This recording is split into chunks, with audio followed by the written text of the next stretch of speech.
and Jack for Cultaholic. Ross back tomorrow to do the news. He's a sleepy boy after the Royal Rumble shenanigans they had over the weekend, isn't he? Yeah, I don't blame him. They had a lot to do. There was a lot going on watching every single Rumble ever. I'm kind of glad that we won Survivor Series. I don't know whether my heart could have managed it.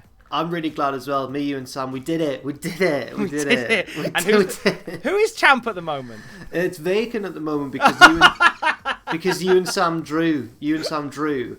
But I can see it. I can see the belt itself in our living room. So Owen's just not returned that to the office. So we've kind of all got the belt then, really.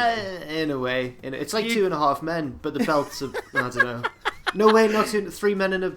I can't remember three men and a little belt. What's that film called? Yeah, 3 men and a little belt. Yeah. If somebody could make that in Photoshop. I'm looking at you, John. That'd be great. Here is your wrestling news. Drew McIntyre does not want to defend the title against The Fiend. A major Royal Rumble return has been announced, and some details of a botch that took place on last night's Raw. We'll get to that in a bit. So this Sunday, Iron Drew defends the WWE Championship against Goldberg. They had a showdown last night on Raw ahead of this Sunday, but Iron Drew seems to already be looking further ahead to an opponent he doesn't want to face. Isn't that right, Jack? Yeah, Drew's rather boldly assuming that he'll beat Goldberg with no questions asked. But yeah, he was speaking to Sportskeeda recently and mentioned that basically he wouldn't be so keen on facing the Fiend, Bray Wyatt. He explained why. There's no heat between them or anything like that. It's nothing personal like that, but he did go into his reasoning. He said maybe eventually he would, but not right now. He said, I'm WWE Champion, and I think, in fact, the way I've been building the title, it's about the honour and the respect and about wrestling. And there's room on the show for everything, a little bit of something for everybody, different characters, but it'd be boring if everyone was the same. And the Fiend's unique character is so incredible, so out there, but I don't think that's something I want to mix the WWE title with. That's for the portion of the audience and for me as a fan to watch and be blown away by the spectacle, but when it comes to the WWE Championship, I expect it to be a wrestling match. Man on man, fighting over the title with respect and honour, and that's what I'm all about. That's how I've tried to represent the title, and that's how I think it should be represented, not in a comedic fashion or an outlandish fashion, but a realistic wrestling environment. I've added an inflection to Drew's voice there that I don't believe was in the real quote, but I get his point. I do get his point. Yeah, I agree. I think that the championship should be contested in full fat wrestling matches as often as possible. And when the Fiend has held that belt, you kind of lose that. It doesn't. The thing is, the Fiend never needed to be champion. The Fiend's had 2 championship reigns at this point. Didn't need either of them. You get some people that move into the industry and become such, as they say, such spectacles that they don't need to become a world champion. Jake the Snake Roberts was one of those guys that never became a world champion, but you know what? His legacy is so strong that he never really needed to become a world champion doing so. And the Fiend is very much the same. Whether or not there is part of this, do you think, Jack, that might be kind of half choreographing a Drew Fiend match down the road? Oh, like as in leading up to it. Potentially. It always leaves the door open for that sort of thing. And I guess when you just take away all the distractions and just look at Raw, how it's been recently in the build to WrestleMania, you've got the big fighting the big fighting brave champion Drew, the big fun Drew, big fun Drew. He's the big hero, and then who's the big villain? Well, sort of Randy Orton, but behind that, who's disappeared for a while, it's the Fiend. So you'd say logically, if this was a fairy tale, if this was a kid's story, it'd be the big hero and the big villain at WrestleMania. So you might be right, it could be leading to that. But Drew seems to have a lot of options should he keep hold of the belt at the Royal Rumble. One of those options made their presence felt on Raw last night. A major addition to the Royal Rumble. Who has punched their ticket for Sunday, Jack? The Rated R superstar, Edge, has made his first appearance. Basically made his return to WWE TV. He didn't show up in person. I believe it was a video message. But he announced that he's entering the Men's Royal Rumble match on Sunday, and it'll be his first match since the greatest wrestling match of all time at Backlash against Randy Orton, which was a great match, but unfortunately did result in Edge tearing his triceps, so he was on the shelf for quite some time. This looks like it's going to be his big return, and yeah, he basically said in this pre-tape promo If when you have a dream, there comes a point where you need to fight for your dreams. Was that a Daniel Bryan quote? Is that what Daniel Bryan said? It's obviously on a similar line. Like a lot of stuff that Edge says in this promo, which was the best part of Raw this week, by the way. Right. This promo by Edge was just phenomenal work. A lot of it kind of felt sort of like Daniel Bryan-esque, into this guy punching back from underneath to have one more crack at the big dream. And he said, yeah, even if that dream might be far-fetched, he'll give everything he has to make it happen. I think Edge now, I don't think he's the favourite, but I think he now has to be counted as among the front runners for the Royal Rumble, because he's a big name now who's going to be in there, and he has a big storyline behind him, getting back to fighting for his dreams and so on. Do you think he'll win? Well, I thought when he said dreams are far-fetched, I thought he was playing Pokemon, to be honest with you. Yeah. I think there's a great opportunity for Edge to be in the final few at the very least. Yes, I think that they've really... I kind of see a scenario with Randy Orton maybe costing him the match, because this was the thing that we were gonna see Edge and Orton dance again at SummerSlam last year, but that never happened because of the said triceps injury. Mm-hmm. And I wonder whether they are keen to find their way back there. Maybe for WrestleMania, although Orton does seem locked in with the Fiend at this point. That could be something that they could probably wrap up in time for WrestleMania if they so wanted to. So it's something that we could very well see go down. I'm just happy to see him there. A few people have said that there's frustration amongst the fans that they've spoilt the return of Edge by announcing it a week out. Personally, I don't agree. I think that last year's surprise return was so good. You couldn't top that in the Thunderdome. You absolutely couldn't. It would feel like a band on their 12th comeback tour. It just wouldn't have that same energy to try and do a surprise return for Edge in the Thunderdome. So I don't mind announcing it a week out. You're on the same track as me, are you? I think so. I think you're right. I think last year's was so perfect that if they did it again, it would just come across as trying to recapture it, and it would come across really diluted, I think. So big changes to Edge's Rumble as compared to last year, from a big stadium to being in the Thunderdome. It's going to feel very different, as will the WWE Network from March. We announced yesterday, well, it was announced yesterday, we certainly didn't break it, but it was revealed yesterday that the WWE Network is being migrated to NBCU service Peacock. And consequently, the WWE Network, as you know it in the States, will cease, and it'll be moved over to Peacock. And we have a few more details on this, don't we, Jack? Well, a lot of people have been asking questions since then about NXT, because there was a lot of talk, would NXT then be taken off TV? Would it just become part of the streaming service? And would that mean, of course, by proxy, that AEW has won the Wednesday Night War? So there's an update from ProWrestling.net, from Jason Powell of ProWrestling.net, on the status of NXT, or the expected status of NXT going forwards. He has said a line in the WWE press release regarding its new streaming agreement with Peacock seemed to point to the NXT TV series moving to the streaming service. When listing network content, the press release read, in-ring shows like NXT, NXT UK and 205 Live, as well as replays of Raw and SmackDown, will be available. However, ProWrestling.net has learned that NXT will actually remain on the USA Network and will continue to be available on the WWE Network via a next-day replay, which works out better for us, for wrestling fans, I suppose. A big drawback of NXT moving to TV was, of course, the fact that it wasn't on the network so soon. We were used to it airing on the network, and then suddenly we'd have to wait a week or so for that NXT episode to be available on repeat.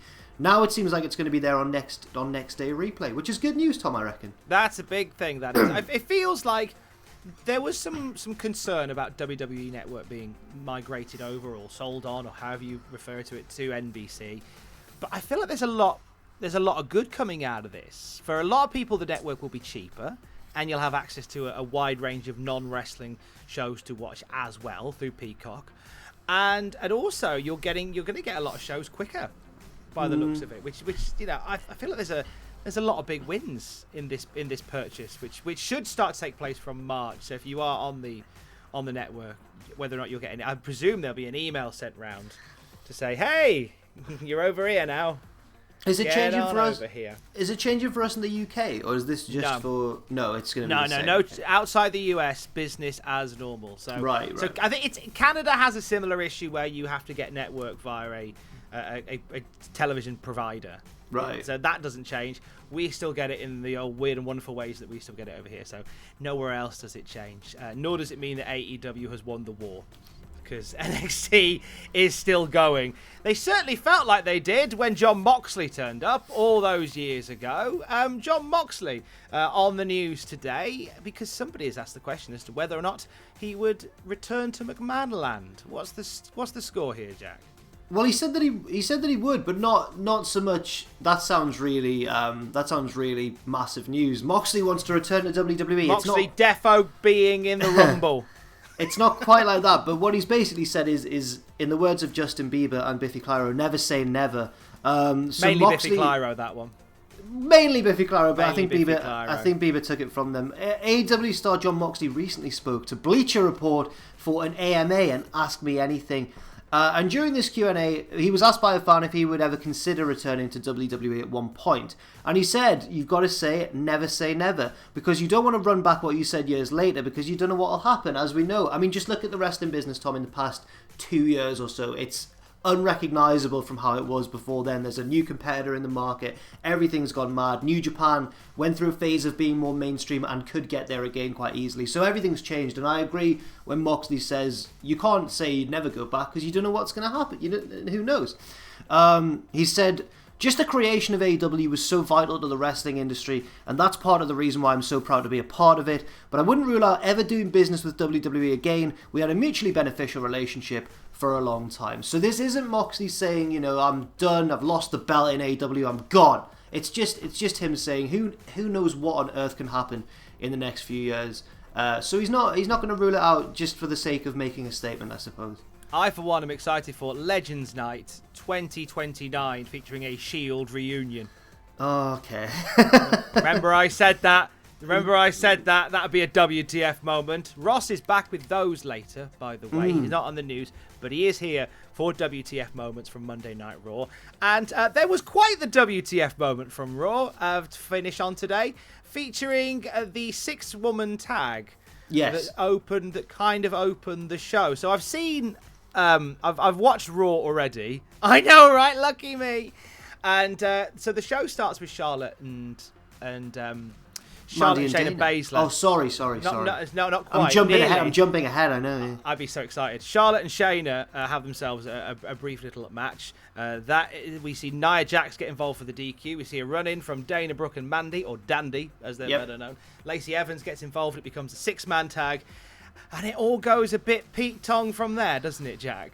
So the match had, as you mentioned, had already been restarted once, just a singles match, turned into a 6-woman tag team match, and then it got restarted again because of a double count-out. Now you might be thinking, well, that's odd booking. They've already restarted the match once, surely doing it twice is overkill. It emerges that apparently that second restart was legit, like it was an accident, and they had to get Adam Pearce out there to actually restart the match. Because Shayna Baszler was legitimately counted out by the referee, and we had to get the finish they wanted somehow. So they just went, right, we'll restart the match again. But then things continued to not go off the rails, but there was another incident, wasn't there, Tom? Yes, there was. So after the restart, which by the way was an interesting one because you had Charlotte win by count out. Everyone's complaining about the finish, but then the commentators just sort of go, well, coming up later on tonight, they go to break. So you assume that's the end of the segment. And then when you come back, they go, oh, during the break, Adam Pearce came out and did this. So it was obvious that this was all, they were on the fly with this one. Come the finish, Nia Jax, this was quite the moment where she picked up Dana Brooke, looking like going for a powerbomb, kind of decided halfway through to turn it into a chokeslam instead.